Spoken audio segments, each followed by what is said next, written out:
Welcome to our podcast of the new Untouchables. And as we have explored whistleblowers throughout our process, I find it incredibly honorable to invite former Ohio Congressman Dennis Kucinich to our discussion. And congratulations to you, Dennis, on a terrific effort in your book, The Division of Light and Power, which is right up our alley, you might say. And, you know, as we get started, I do want to kind of ask you this from this perspective, because I've been watching so many of your interviews as of late, but when Eric and I started this journey years ago, the question that kept coming back to both of us was the notion of integrity in our system. And it just didn't make sense to us that in the wake of the 2008 great financial crisis, that things just didn't seem to be adding up in a sense that any of us would understand by way of the law and regulation and so forth. Can you give us some sort of introspection in terms of how important it is, given your book and the times that we actually live in, the purpose of integrity in a system of democracy?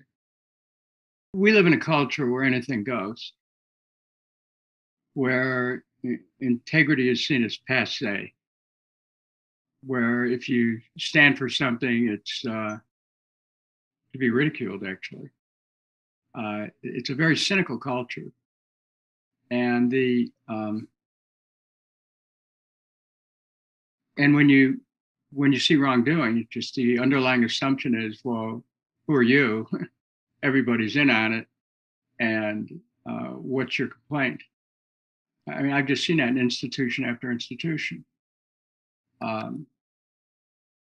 Almost, one is almost accused of a certain naivete to raise a question about misspending of funds, of corporate corruption. Just, hey, that's the way of the world. But integrity is the way of the world too. Without integrity, the world falls apart. Integrity is the trust which binds us together. It's the glue that holds a society together. Without integrity, you can't put an airplane in the air. Without integrity, you can't go to a drugstore and buy a product. Without integrity, you have to be afraid of eating your food. So there is the unseen power of integrity is that compelling force which binds us all. And without it, all things fall apart.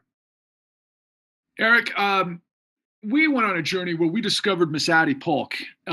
She was a 91-year-old African-American woman, of course, who resided in Akron, Ohio. And we were just amazed to discover Dennis Kucinich on the floor of the House of Representatives, bringing her name to the floor of the People's House. Eric, can you provide a sort of framing for Mr. Kucinich of what Addie Polk means to us? Addie became the face of what we believe to be the quintessential victim of fraud, or a system that is fraught with corruption. And it was so important that, as we came to realize, that she clicked so many boxes. She was not wealthy. She was a woman. She was a widow. She was African American. All these different things. And it seemed to me that whenever our own, our neighbors, fellow citizens are in trouble, it is always the most vulnerable that seem to be the ones that are targeted. And I think that in your book that we see very similar circumstances where the first and most hard hit victims are the people who can afford it the least.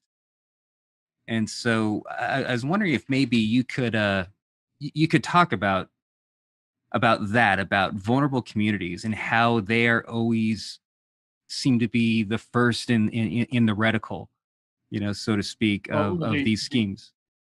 The aperture of vulnerability keeps widening here. Yes. In our society, there's a greater degree of vulnerability today for more and more people: economic vulnerability, social vulnerability, mental health vulnerability,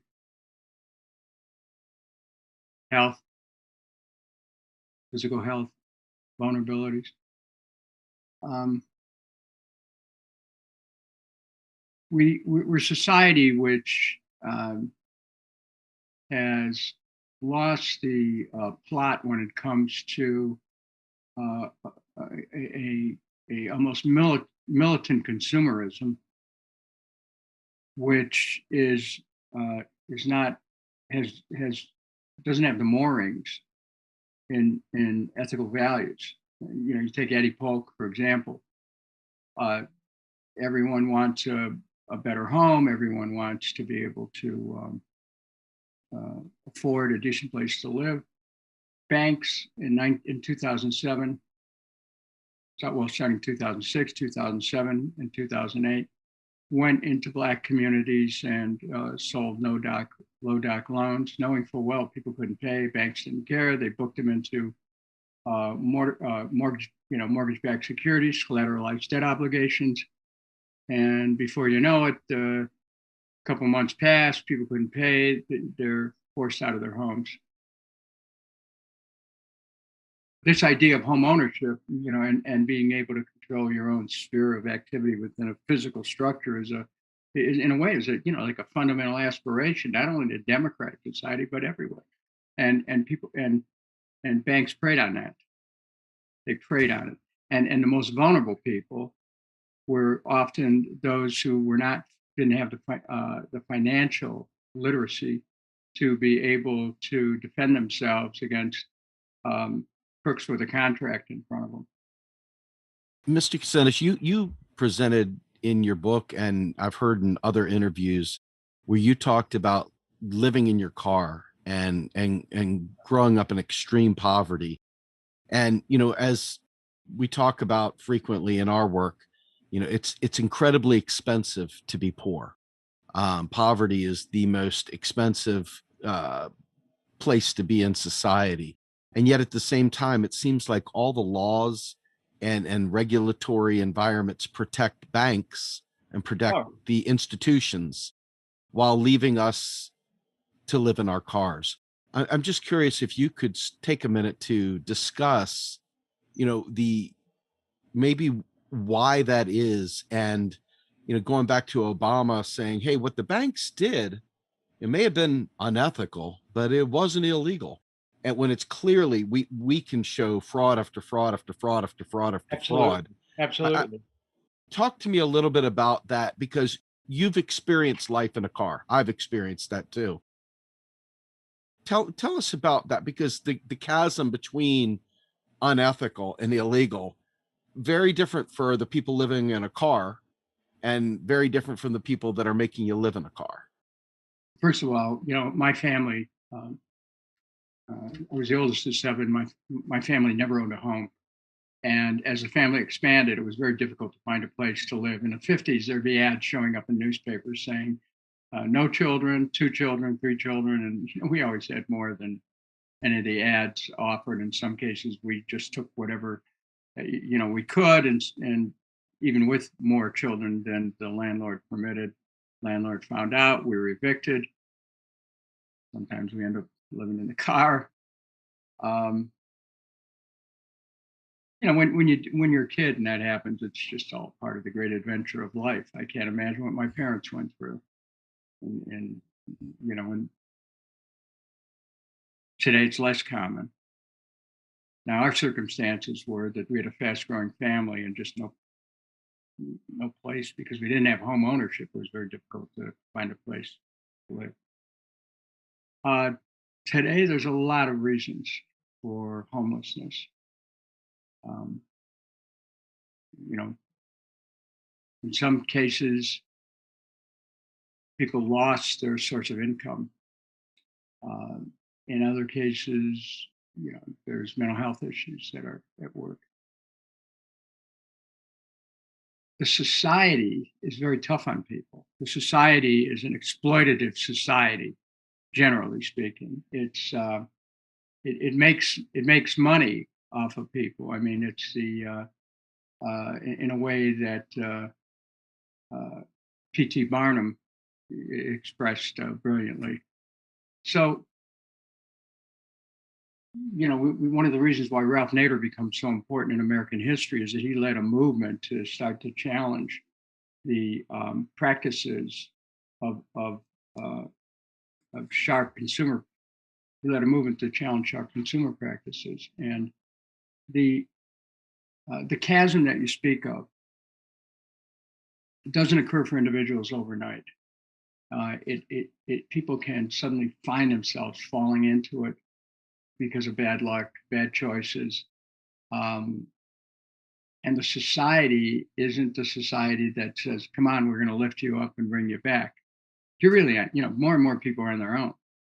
And this kind of social safety nets, which other countries have, in America, we don't necessarily have. If people lose their home, there's not necessarily going to be a place for them to live. If people are without electricity because they can't pay their bill, they're out of luck. If they can't afford food, well, maybe there might be a food bank down the street, maybe not.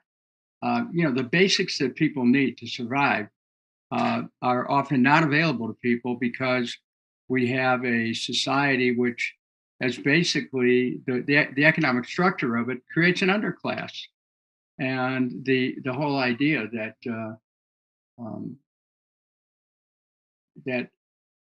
it's almost we have a meritocracy that's enshrined in a financial structure. That's a brilliant way to articulate it. And you've been in the trenches forever. And what we've noticed through this growing sort of interest in your book, and again, I can't say enough about the title, The Division Between Light and Power, because that's really at the heart of this madness. Mr. Kucinich, Eric and I have been on a journey from hell to try to put this into perspective in a way that the regular American people can understand. And what we're talking about the great financial crisis. You're talking about utility and corruption and so on and so forth, but we're in media, right? So we've encapsulated this 5-part series, soup to nuts revelation of the largest criminal conspiracy and cover up in history, of which you stood on the floor of the House proclamating Addie Polk's name, and she led us to the only RICO conviction in the entire country. And we're trying to get this truth out to the American people, but what we have discovered in media is they don't want to reveal that Goldman Sachs and Chase and all of the rest of the triumvirate that basically sits at the apex of our system, which you just framed, to tell the truth. They think the story is dated. Meanwhile, your book goes back decades, and it's just as relevant now as our story was going back 13 years. Can you give us some perspective from where you're sitting about the power of media to basically confuse the issue? Well, who owns the media? I mean, as the media's become more and more corporatized, there's more constraints on getting a message out that would compete with the economic interests of the owners of those who own the media. It's just axiomatic. In the case of Cleveland, and my book, The Division of Light and Power, but by the way, that was the name of the electric company, the city's electric company at that time. It was called the Division of Light and Power. But in the case of the Division of Light and Power, the media knew full well the kind of skullduggery that was going on, that the Cleveland Electric Illuminating Company, a private utility and monopoly, was committing against the city of Cleveland and its municipal utility. But they didn't care because they were getting advertising revenue. And that advertising revenue became their lifeblood. What do they care? Now you extrapolate that to a national level. And these big corporations depend on Wall Street. They depend on investors. They depend on Goldman Sachs and whatever kind of deals can be put together. How is it that we end up with a secret history that emerges of a time when trillions of dollars were evaporated in an economy, just boom, gone in this casino economy of wealth pyramid, of imaginary wealth being pyramided, and people betting on the imaginary wealth and betting against it, betting it's going to go down, and sometimes betting both sides. Whether it goes up or down, you're making money. Look, this economy, the financialization of our economy, has left us vulnerable to this. We're still vulnerable to it. It can, we could see another crash anytime. The volubility of the investments in cryptocurrency is another example of the financialized economy, of things of value being created out of nothing and as long as it's consensually affirmed for a period of time, it has some underlying value to certain people. But how many of us are in that kind of a game? We're not. So what happens is when it's linked to some dimension of the economy outside of that, and one of the problems is with the financialization, it's just drawing all of these other investments in, mixing them in, a lot of tangible stuff, and they mix in to things that are intangible, that are imaginary. And after a while, the vulnerability of the entire system increases. That's where we are. You know, there's minimal regulation. There's virtually no antitrust enforcement, and we're in a condition where monopolies themselves are in trouble because they're swept up into this infernal financial machine. You know, we've got to make things. So there has to be some underlying value expressed. It's not there though. So we're on a wild casino ride. Good luck. And by the way, I was chairman of the Congressional Investigative Subcommittee that investigated the subprime meltdown. You know, I did that, and our committee, we had Bank of America and Countrywide and all these people come in front of our committee, and we saw the games that were played, and we saw they lied. They knew, they knew exactly what was going on, and they just hoped they didn't get caught at it until they cashed out. I mean, this is, and then of course the taxpayers, suckers we are always there to bail them out, right? We bail out the banks, we bail out these financial institutions, keep them in operation. And what did they learn? Well, they learned how to do it again. So, I mean, a little bit more on regulation, like whether it's financial or whether it's utilities regulation or almost anything you can imagine. It seems like the discussion is always framed in terms of if somebody's trying to regulate you, it's the government trying to control you. If we deregulate, it's going to be the best thing ever for every individual citizen. And it seems like no matter where, that's how the discussion tends to go. How do we change that conversation? Because I mean, the regulatory situation, back while you were mayor, compared to now, I can't say I necessarily understand like exactly how that's all changed, but we certainly know how it's all changed in the financial system based on our work in the con. And it just seems like it was this constant drive to deregulate, no matter what it was, and that it was always supposed to be like the best thing ever for the markets and the economy, and everybody's going to get rich because we deregulate. That has proven to be completely false. Well, that's what happened when they took down the barrier between commercial and investment banking. The repeal of those laws put us on the track to there's a direct path to the meltdown that occurred in 2007, 2008. So, deregulation is as old as, repealing the 10 Commandments. I mean, whatever happened to thou shalt not steal, right? It's just, there has to be, in order for a society to function, if you don't have at least a dynamic tension that forces people to achieve some level of ethical conduct, the society's in trouble. And what happens in that kind of anything goes is not just financial crimes, but crimes against humanity, wars that are based on lies that somebody's cashing in on. And, this story, The Division of Light and Power, is one where I had this journey as a young councilman, 23 years old, looking at, discovering the corruption that was happening around me and going, whoa, why isn't anybody saying anything about this? Why isn't somebody challenging it? Why are people looking the other way when this private utility, the Cleveland Electric Illuminating Company, is doing everything it can to undermine our city's utility, corporate espionage, sabotage, actually interfering with the workings, the finances of the government. I mean, the kinds of things that went on there, cried out for justice, but I looked at it and it was like I was the odd man out. It's like, why don't you just shut up and go with the program, Dennis? And yet that program was about ultimately forcing people to pay more for their utility bills, which, the right of utility franchise is vested in the people. Most people don't even know that cities have an inherent right to establish their own utilities, and they have a right to have a municipal electric system. More than 100 years ago, the mayor who was responsible in Cleveland for the formation of Muni Light said that I believe in public ownership of all municipal service facilities, because if you do not own them, they will in time own you. They will corrupt your politics, rule your institutions, and finally destroy your liberties.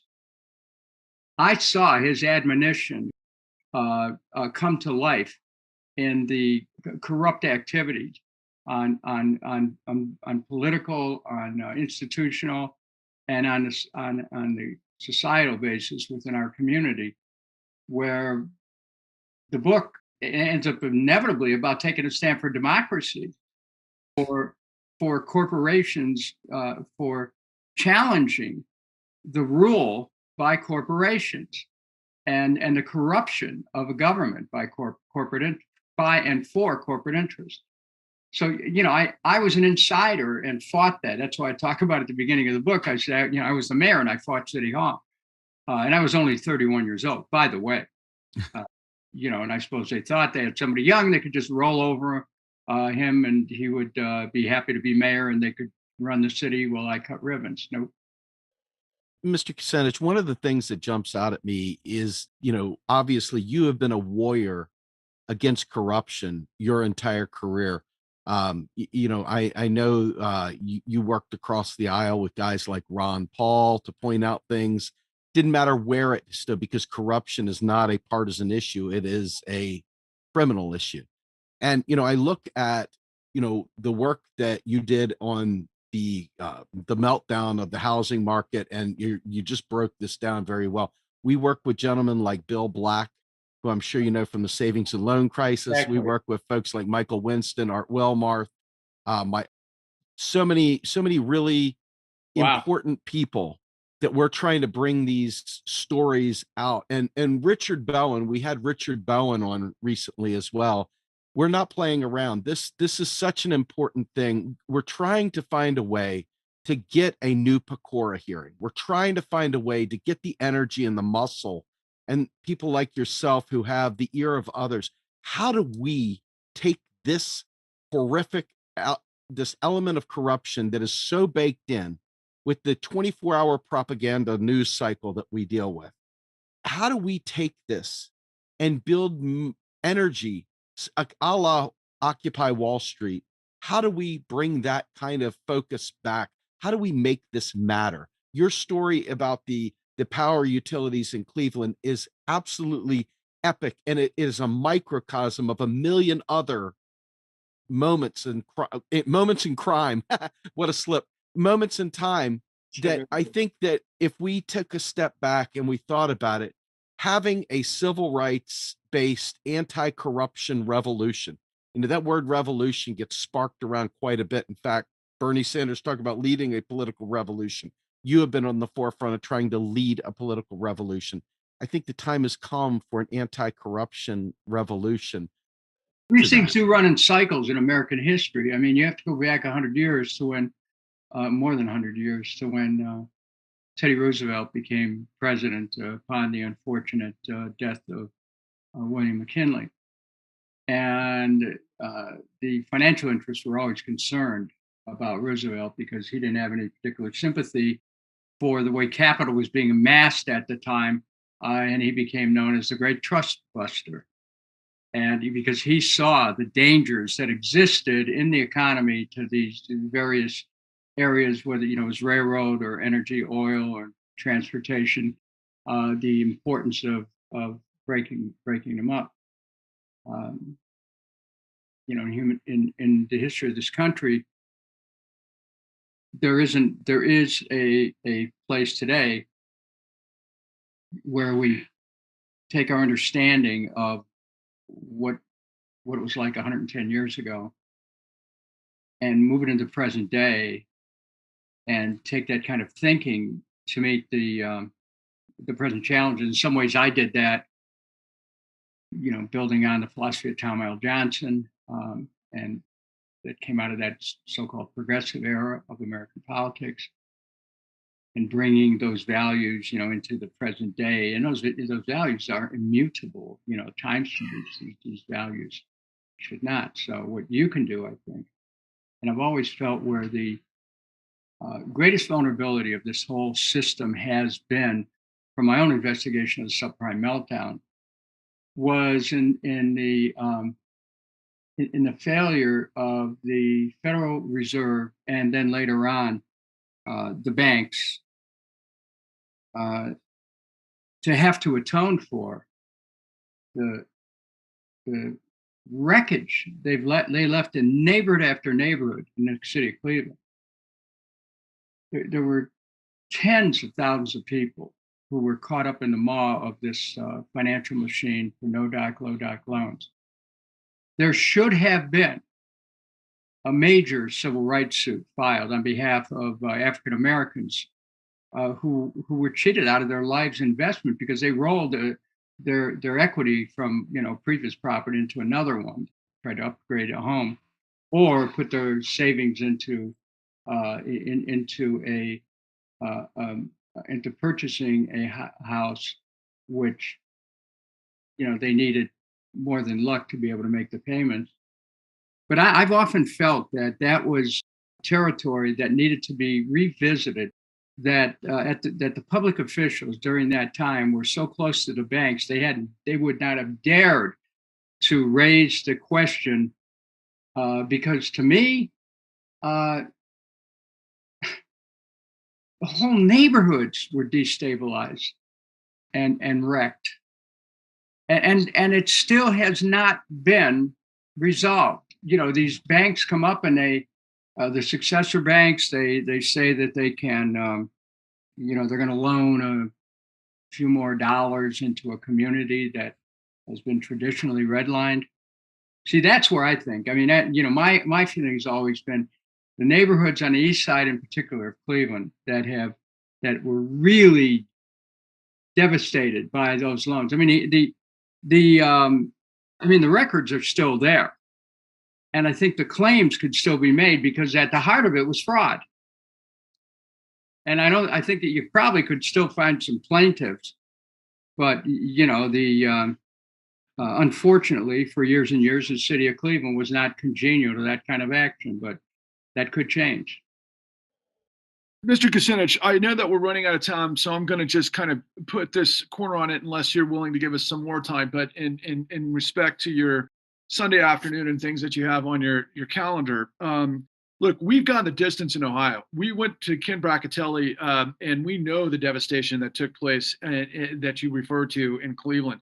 It seemed to us to be ground zero, quite frankly, where a lot of these insane mortgage products were unleashed, and a lot of unwitting people, literally years before it made its way to Arizona and California and Florida and the Sand States and that sort of thing. And it was off the heels, of course, of this country getting rid of the golden goose, right? Which was manufacturing and what the industrial Midwest represented. I don't want to take too much time in this, but I was struck by your moral clarity in your book and everything that you have been able to discuss, given your upbringing and what it's all about. The way I've always interpreted this is I know Moses didn't get to the tablets at the top of Sinai and had one set of rules on the front for the people and a separate set of rules on the back for the powerful who could game the people. Can you leave us with some understanding, particularly within this last idea? We know that the only RICO conviction in this entire fraud took place because of Mark Dan's work on a smaller level fraud that represented the entire con from soup to nuts, whether it was Chase, Goldman Sachs, whomever. They were all playing the same game that your state was able to nail with a racketeering and corrupt organizations tag, which this was. Can you try to pull together the integrity of morality, of ethics, and then also governance as you send us away from this to inspire a group to move forward in a civil rights-like revolution to purge corruption? People have a right to expect that government is going to stand up for them, that government is going to tell them the truth, that government will not cheat them, that government will not conspire with other interests to be able to relieve people of everything they've ever worked for. They have a right to expect that. Unfortunately, the control that we have a right to expect over our government is lacking. Things like Citizens United has made it more difficult to be able to control the levers of power because money's coming in from places people don't even know and influencing the outcome of elections. We have the form of a democracy, but certainly not the substance. So, the first thing that's called for is an alert citizenry, that people should care enough about what's happening in their society and in their community, at least be able to study it. And if you have some things that don't make sense, I can promise you that at the root of it is corruption. The idea that government doesn't work is false. Government works. The question is, who's it working for? And we have to learn who it's working for. And when government gives away massive amounts of tax dollars to this group or that group, and in return, public officials start getting contributions, we have to ask questions about that. So part of this is our responsibility as citizens to watch what's going on. And the other part of it is to not be afraid if you see something that's wrong, to blow the whistle. It's funny how we're told, in the post 9/11 world, if you see something, say something. Okay. Well, that might be widened to apply to cheating that we see in the marketplace. It might be applied to the workings of a major corporation that need to be scrutinized by government officials. It may apply to government officials who are refusing to act upon the request of people for discovery and for action. Look, we're talking about the human condition here, but we're also talking about our system, which is a product of the human condition, of some enlightened people. As imperfect as it is, still represents the potential for democratic small d control. And what the division of light and power has done is it raises those fundamental questions about, do you have a democracy if the corporations are making the decisions? Is it possible to stand up and challenge that? The answer is yes.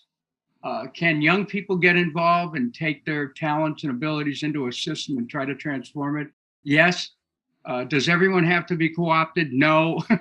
And can you somehow chart your way through the treacherous waters of political corruption and still stand for something that's right and clean and pure? Yes, you can. Is there a price? Well, my wall here, there was a mark where the bullet came through it when I was starting my campaign to save Muni Light, and it just missed my head by a fraction.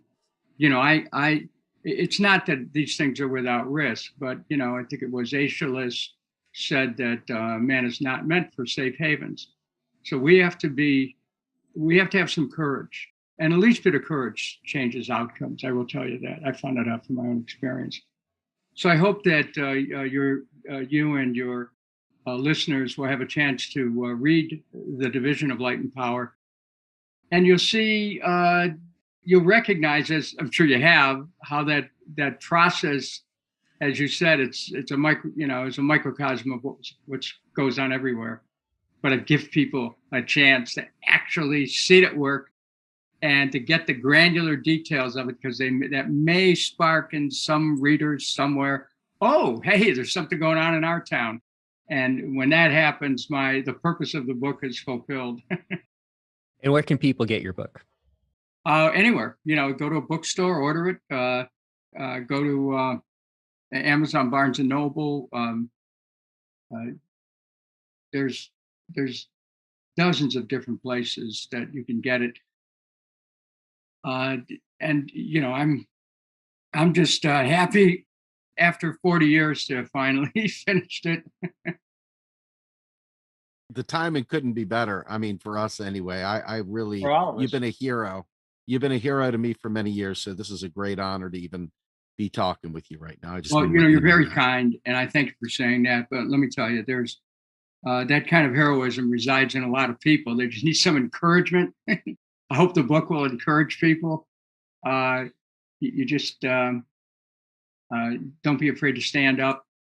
You may not see the results immediately, but let me tell you, when you challenge this kind of entrenched power, which is not used to being challenged, things start to change. So thank you so much for this opportunity. And I'd like to stay in touch because I think that the questions that you raised about further investigation of the effects of that 2007, 2008 financial crash, there still may be some legal paths to being able to open this up again. So I just want you to know I'm sure interested in doing that with you. I've got a little project coming up in Cleveland right around the corner, but as that works its way, I think I might have some bandwidth to work with you on this. So That's music to our ears, and I'll tell you, with alongside of Eric, we've assembled some of the greatest heroes within our system, from William Black to Paul Pelletier, who's calling for a Manhattan-like project to purge corruption.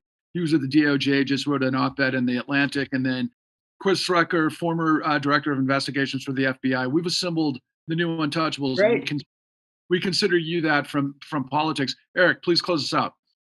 I was just I was just gonna say once again, from an Akronite, somebody who's not too far from you, that personally, a lot of what you've done has affected me and people that I know and love, and I have a profound amount of appreciation for that. And our work, our documentary series, The Con, I think comes from a similar spirit that your book comes from. Great. And so I hope that storytellers like yourselves and storytellers like Patrick and myself and Steve, can continue to tell these stories to help do that inspiring of others and giving people the opportunity to have something to emulate or have something to give them some sort of inspiration to do something when they see something. So thank you. Eric, thank you. And thank you, Patrick and Steve, for this opportunity to engage in what I consider a colloquy on these matters that are so important to our society. Thank you for understanding the relevance of the book to today, and whatever you can do to pass the word about it to people you work with. I think it would help all of us in our endeavors. Let's stay in touch because our best work may still be ahead of us. Okay. I love the way you think. Yes, sir. I agree. All the best, Eric. Take care. Thank you, everyone. Bye. Thank you so much. Yes, Thank sir. you. Bye-bye.